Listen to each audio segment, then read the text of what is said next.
Hello दोस्तों, welcome back to our YouTube channel. इस video में आपको बताऊंगा टीसीएस का कंप्लीट बीजीसी प्रोसेस। और अगर आपका यहाँ पे ज्वाइनिंग लेटर रिसीव हो गया है तो आपका यहाँ पे नेक्स्ट स्टेप प्रोसेस क्या होने वाला है, कौन कौन से स्टेप्स को आपको फॉलो करना चाहिए ज्वाइनिंग लेटर रिसीव होने के बाद। तो इस वीडियो में आपको डिटेल में देखने के लिए मिलेगा। साथ ही में आपको यहाँ पे कौन कौन से डॉक्यूमेंट्स को प्रिपेयर करना है और कैसे प्रिपेयर करना है, टीसीएस की तरफ से क्या फॉर्मेट दिया गया है, क्या गाइडलाइंस दिया गया है। तो इस वीडियो में आपको डिटेल में कवर करने वाला हूँ उन सारे बातों को। तो अगर अभी तक आपने इस चैनल को सब्सक्राइब नहीं किया है तो ये चैनल को सब्सक्राइब कर ले। ये चैनल आपके लिए काफी हेल्पफुल हो सकता है, आपके प्लेसमेंट के पर्पज से, आपके इंटरव्यू के पर्पज से। साथ ही आपको आईटी सेक्टर में कैसे ग्रो करना है, तो इस चैनल पे आपको गाइडेंस देखने के लिए मिलेगा कि आपको आईटी सेक्टर में कैसे ग्रो करना है। तो यहाँ पे बात कर लेते हैं कि आपका नेक्स्ट प्रोसेस क्या होने वाला है ज्वाइनिंग लेटर रिसीव होने के बाद। तो ज्वाइनिंग लेटर रिसीव होने के बाद आपको यहाँ पे बीजीसी कंप्लीट करना होता है। तो सबसे पहले बीजीसी कंप्लीट करने के लिए आपको डॉक्यूमेंट प्रिपेयर करना होगा। तो जो भी डॉक्यूमेंट्स रिक्वायर्ड है वीडियो में आपको देखने के लिए मिलेगा। तो डॉक्यूमेंट प्रिपेयर होने के बाद आपको क्या करना है कि फेज 1 और फेज 2 का जो भी डॉक्यूमेंट्स है नेक्स्ट स्टेप पोर्टल पे आपको अपलोड करना है और सबमिट करना है। तो सबमिट करने के बाद ही आपका यहाँ पे वेरिफिकेशन स्टार्ट होता है। अगर आप सेव करके छोड़ देते हैं तो आपका यहाँ पे वेरिफिकेशन स्टार्ट नहीं होने वाला है। तो आपको ज्वाइनिंग आने के बाद आपको सबमिट करना है और ज्वाइनिंग से पहले आपको डॉक्यूमेंट सबमिट नहीं करना है। उसके बाद आपका यहाँ पे जैसे ही ये अप्रूव होगा फेज 1 और फेज 2 का डॉक्यूमेंट्स, तो आपको फेज 3 के लिए यहाँ पे एक्सेस मिलेगा। उसके बाद आपको यहाँ पे फेज 3 का डॉक्यूमेंट्स अपलोड करना होगा। तो फेज 3 में आपका यहाँ पे 3 डॉक्यूमेंट होता है: नॉन क्रिमिनल एफिडेविट, एनएसआर ई कार्ड, मेडिकल सर्टिफिकेट। तो ये तीनों आपको फेज 3 में अपलोड करना होता है, जो कि आपको यहाँ पे 15 डेज पहले अपलोड करना होता है आपके ज्वाइनिंग डेट से। तो वो आपको यहाँ पे एक्सेस मिलेगा 15 डेज पहले आपका ज्वाइनिंग डेट से। तो ये कंप्लीट होने के बाद आपका यहाँ पे ये वेरिफिकेशन आपका स्टार्ट होगा और ये अप्रूव होने के बाद आपका यहाँ पे एड्रेस वेरिफिकेशन स्टार्ट होता है। तो एड्रेस वेरिफिकेशन में आपको यहाँ पे दो टाइप का यहाँ पे एड्रेस वेरिफिकेशन देखने के लिए मिलेगा। तो या तो आप सेल्फ वेरिफिकेशन कर सकते हैं या तो उनके कोई भी यहाँ पे कैंडिडेट या फिर मेंबर आएंगे जो कि आपके लोकेशन पे आके वेरिफिकेशन करेंगे। तो यहाँ पे सेल्फ वेरिफिकेशन काफी फास्ट होता है और काफी इजी भी होता है। तो आप यहाँ पे सेल्फ वेरिफिकेशन को ही प्रीफर करेंगे तो आपके लिए ये ज्यादा बेटर होगा। उसके बाद आपको यहाँ पे ज्वाइनिंग लेटर आने के बाद यहाँ पे ऑनबोर्डिंग सेक्शन का फॉर्म आपको देखने के लिए मिलेगा आपके नेक्स्ट स्टेप पोर्टल पे। तो आपको यहाँ पे ऑनबोर्डिंग फॉर्म भी फिल करना पड़ता है, जिसमें आपका यहाँ पे प्रोविडेंट फंड, ग्रेजुएटी फंड और ग्रुप लाइफ इंश्योरेंस यहाँ पे नॉमिनेशन करना पड़ता है। तो ये आपका ये प्रोसेस कंप्लीट होने के बाद 3, 4 एंड 5 कंप्लीट होने के बाद ये जो प्रोसेस है फॉर्म आपको यहाँ पे फिल करना होगा। उसके बाद आपको यहाँ पे ज्वाइनिंग के टाइम पे आपको कौन कौन से डॉक्यूमेंट को लेके जाना है, तो ये दोनों जो है आपको यहाँ पे फॉर्म क्या फिल करना है और ये आपको कौन कौन से डॉक्यूमेंट को कैरी करना है, तो ये आपको नेक्स्ट वीडियो में देखने के लिए मिलेगा। क्योंकि वीडियो काफी लंबा हो जाएगा, यहाँ पे मैं आपको डिटेल में बताने वाला हूँ कि service agreement, non criminal affidavit कैसे बनाना है, मेडिकल सर्टिफिकेट कैसे बनाना है। तो यहाँ पे डिटेल में बनाने वाला हूँ तो वीडियो लंबा होने वाला है, तो इसके लिए ये दोनों पॉइंट को मैं नेक्स्ट वीडियो में कवर करूंगा। तो यहाँ पे सबसे पहले आपको यहाँ पे नेक्स्ट स्टेप पोर्टल पे लॉगिन करना है। नेक्स्ट स्टेप पोर्टल पे लॉगिन करने के बाद यहाँ पे आपको बैकग्राउंड चेक का ऑप्शन मिल जाएगा। और अगर अभी तक आपने यहाँ पे फॉर्म फिल नहीं किया है तो आपको यहाँ पे ऑफर लेटर आने के बाद ही फॉर्म फिल करना होता है। तो आप नेक्स्ट स्टेप प्रोसेस देख सकते हैं कि ऑफर लेटर आने के बाद आपको क्या क्या करना होता है। तो वीडियो आपको आई बटन पे मिल जाएगा और चैनल पे भी आप चेकआउट कर सकते हैं। तो फॉर्म फिल करने के बाद आपका यहाँ पे डॉक्यूमेंट अपलोड होता है फेज 1 और फेज 2 का। तो यहाँ पे फेज 1 और फेज 2 का डॉक्यूमेंट अपलोड करने के बाद आपको सबमिट करना है, वेरिफिकेशन में फिर चला जाएगा। वेरिफिकेशन होने के बाद ये आपको यहाँ पे एक्टिव हो जाएगा, यहाँ पे आपको शो होगा ये लिंक। इस पे क्लिक करके आप देख सकते हैं कि आपका अप्रूव हुआ है कि नहीं हुआ है। तो अप्रूव होने के बाद आपको यहाँ पे एक्सेस मिल जाएगा फेज 3 के लिए।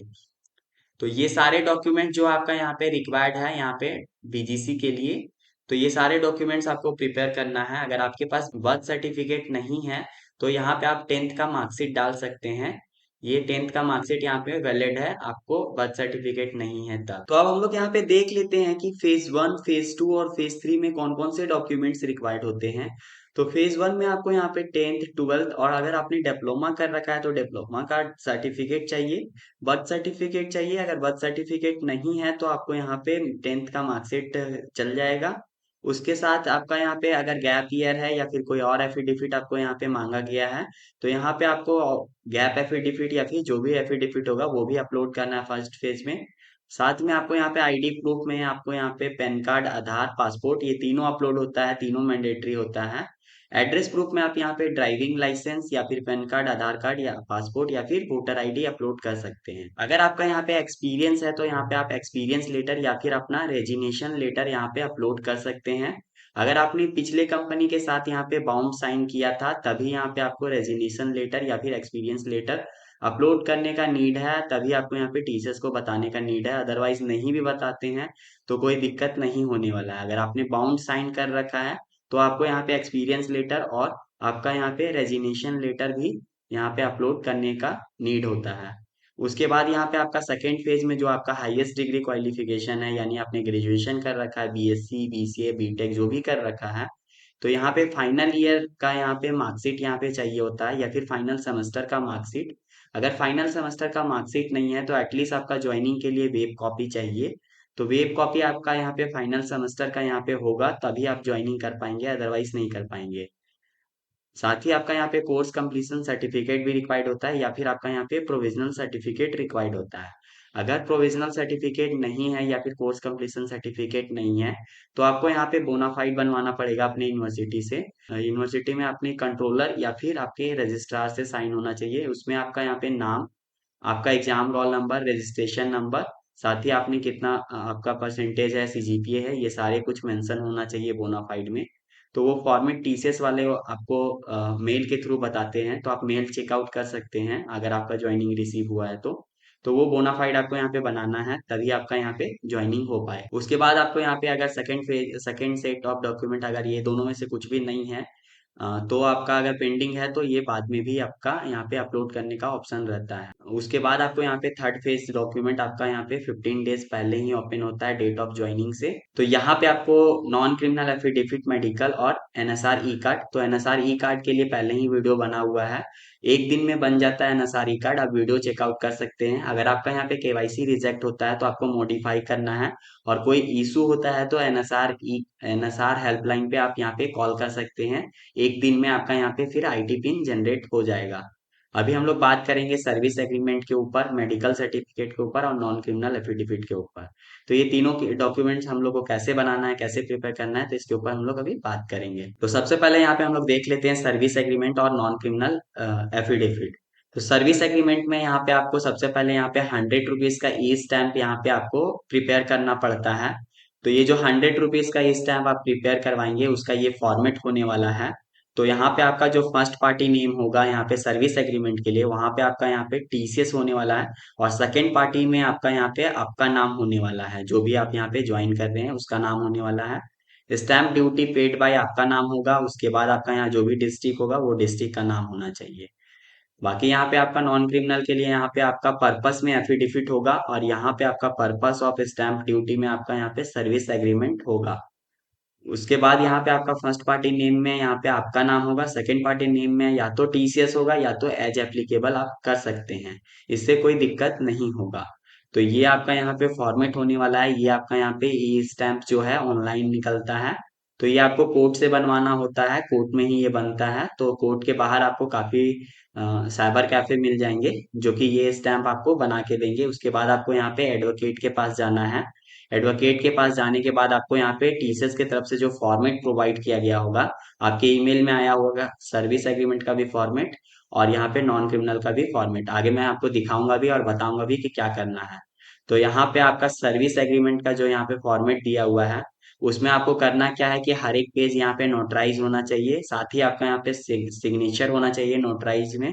उसके बाद आपको यहाँ पे एडवोकेट का यहाँ पे आपको सील लगवाना है और एडवोकेट से साइन भी करवाना है, हर एक पेज पे ये चीज होना चाहिए। तो ये आपका सर्विस एग्रीमेंट और नॉन क्रिमिनल एफिडेविट का यहाँ पे आपका ए स्टैंप हो गया। तो ए स्टैंप आपको ऐसे ही प्रिपेयर करवाना है। आगे हम लोग देखते हैं कि इसके फॉर्मेट में आपको क्या क्या डॉक्यूमेंट्स और अपलोड करने हैं और क्या क्या आपको फिल करने का रिक्वायर्ड होता है। और हर एक पेज आपका यहाँ पे नोटराइज होना चाहिए और आपका यहाँ पे एडवोकेट से साइन और एडवोकेट का सील होना चाहिए। तो ये स्टेप आपको फॉलो करना है, और आपको कोई भी वेरिफिकेशन वगैरह करवाने का रिक्वायर्ड नहीं होता है, डायरेक्ट आप अपलोड करवाएंगे नोटराइज और आपका एडवोकेट का साइन और सील के साथ। तो यहाँ पे आपका नॉन क्रिमिनल एफिडेविट का ये आपको फॉर्मेट देखने के लिए मिलेगा टीसीएस के तरफ से। तो ये आपको यहाँ पे फिल करना है, आप यहाँ पे पढ़ के अपने हिसाब से फिल कर सकते हैं। तो ये आपको फिल करना है। फिल करने के बाद यहाँ पे आपको यहाँ पे दो विटनेस मांगा गया होगा। तो ये दोनों विटनेस को यहाँ पे आपको सिग्नेचर चाहिए, name, address and date and place. तो ये आपका कोई भी पड़ोसी हो सकता है, ब्लड रिलेशन के अलावा कोई भी हो सकता है। तो ये दो विटनेस यहाँ पे रिक्वायर्ड होता है। तो ये सारे आपको फिल करके जाना है। सबसे पहले तो इसको फॉर्मेट को प्रिंट आउट करवा लेना है। उसके बाद इसको फिल करना है और वो स्टैंप निकालने के बाद आपको एडवोकेट के पास जाना है। तो एडवोकेट यहाँ पे आपको कोर्ट के थ्रू ये नोटराइज करवाएगा, साथ ही साइन करवाएगा। तो वो चीज आपका यहाँ पे होने वाला है। उसके बाद आपका बात करें सर्विस एग्रीमेंट का, तो सर्विस एग्रीमेंट का ये आपको यहाँ पे फॉर्मेट दिया गया होगा। तो फर्स्ट पेज कुछ आपका ऐसा ही होने वाला है। ये चाहे तो आप ऊपर शिफ्ट करवा सकते हैं, आपके फोटोशॉप से शिफ्ट हो जाएगा, या फिर आपका माइक्रोसॉफ्ट वर्ड से आप यहाँ पे शिफ्ट कर सकते हैं ऊपर में।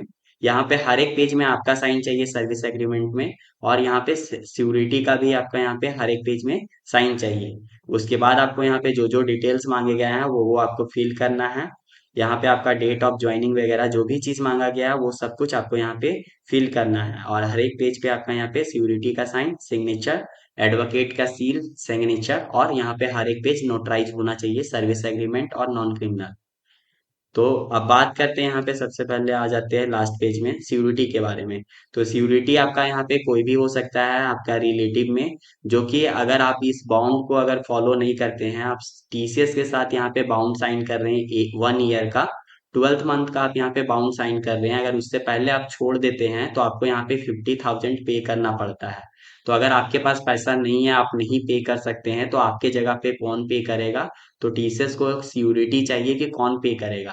तो आप यहाँ पे जिसका भी यहाँ पे नेम वगैरह फिल करेंगे, तो वो आपके जगह पे यहाँ पे 50,000 पे करेगा, उनको पे करना पड़ेगा। तो आपके कोई भी रिलेटिव में हो सकते हैं, चाहे आपके भैया, फादर, मदर, कोई भी हो सकते हैं। तो उनका बेसिकली यहाँ पे आपको डिटेल्स फिल करना है। उसके बाद आपको लास्ट पेज पे क्या करना है, ये पेज नंबर 6 के बाद उनका पैन कार्ड का आपको यहाँ पे जेरोक्स निकाल लेना है। और जेरोक्स पे उनका सिग्नेचर होना चाहिए, जिनका पैन कार्ड है तो उनका यहाँ पे सिग्नेचर होना चाहिए। फोन नंबर आपको यहाँ पे डालना है। उसके बाद एड्रेस वगैरह, नेम वगैरह सब कुछ आपको यहाँ पे फिल करना है। इसके अलावा आपको यहाँ पे कुछ भी करने का रिक्वायर्ड नहीं होता है सर्विस एग्रीमेंट में। और आपका यहाँ पे लास्ट पेज में जो ये जो डिटेल्स है ये भी आपको यहाँ पे फिल करने का जरूरत नहीं है। यहाँ पे बस आपका यहाँ पे जो एडवोकेट है उसका सील और सिग्नेचर और नोटराइज होना चाहिए। तो ये मैंडेटरी है, इसके अलावा और कुछ भी नहीं करना है। अब बात करते हैं यहाँ पे मेडिकल सर्टिफिकेट। तो ये मेडिकल सर्टिफिकेट का आपको यहाँ पे फॉर्मेट देखने के लिए मिल जाएगा। तो ये आपको कलर प्रिंट आउट करवाना है। यहाँ पे आपको यहाँ पे अपना फोटो लगाना है। फोटो लगाने के बाद आपको कोई भी एमबीबीएस डॉक्टर के पास जाना है। उसके बाद यहाँ पे डॉक्टर का साइन होना चाहिए फोटो के ऊपर, और डॉक्टर का सील होना चाहिए। अगर आप कोई भी गवर्नमेंट ऑर्गेनाइजेशन या फिर गवर्नमेंट हॉस्पिटल में जाते हैं, तो यहाँ पे गवर्नमेंट ऑर्गेनाइजेशन का सील होगा, या फिर डॉक्टर का सील है तो डॉक्टर का सील लगेगा और डॉक्टर का साइन। तो यहाँ पे ये करवाना है। उसके बाद आपको यहाँ पे डॉक्टर का अपना डिटेल्स, यहाँ पे आपको डॉक्टर का डिटेल्स यहाँ पे भरवा लेना है। और आप यहाँ पे डॉक्टर जो है साइन करेगा और साथ ही सील लगेगा। तो अगर गवर्नमेंट हॉस्पिटल है तो गवर्नमेंट हॉस्पिटल का सील लगेगा, और यहाँ पे एमबीबीएस डॉक्टर का साइन होगा। तो डॉक्टर एमबीबीएस होना चाहिए, और सील आपका या तो ऑर्गेनाइज गवर्नमेंट ऑर्गेनाइजेशन का होना चाहिए, या फिर डॉक्टर का यहाँ पे सील होना चाहिए। बाकी ये सारे डिटेल्स जो है वो डॉक्टर ही फिल करेंगे। ये जितना भी चेकअप है ये सारा आपका यहाँ पे डॉक्टर ही फिल करेगा। तो आई होप यहाँ पे आपका डाउट क्लियर हो गया होगा कि आपको कैसे यहाँ पे नॉन क्रिमिनल एफिडेविट बनवाना है, सर्विस एग्रीमेंट बनाना है, या फिर मेडिकल सर्टिफिकेट कैसे बनवाना है, नसारी कार्ड कैसे बनाना है। इसका वीडियो आपको चैनल पे मिल जाएगा, आप चेकआउट कर सकते हैं। तो आपका यहाँ पे डाउट क्लियर हो गया होगा। कोई डाउट आपका रह गया है तो आप यहाँ पे कमेंट सेक्शन आपके लिए खुला है, आप कमेंट कर सकते हैं। और बाकी जो यहाँ पे मैंने बोला था आपको, यहाँ पे फर्स्ट डे ऑफ ज्वाइनिंग में आपको कौन कौन से डॉक्यूमेंट्स को लेके जाना है, तो आपको नेक्स्ट वीडियो में देखने के लिए मिलेगा। और आपका यहाँ पे ऑनबोर्डिंग फॉर्म कैसे फिल करना है और क्या क्या उसका स्टेप्स होने वाला है, ये सब आपको नेक्स्ट वीडियो में देखने के लिए मिलेगा। तो आज के वीडियो में इतना ही दोस्तों, मिलते हैं फिर से एक नई वीडियो में। तब तक के लिए बाय बाय दोस्तों।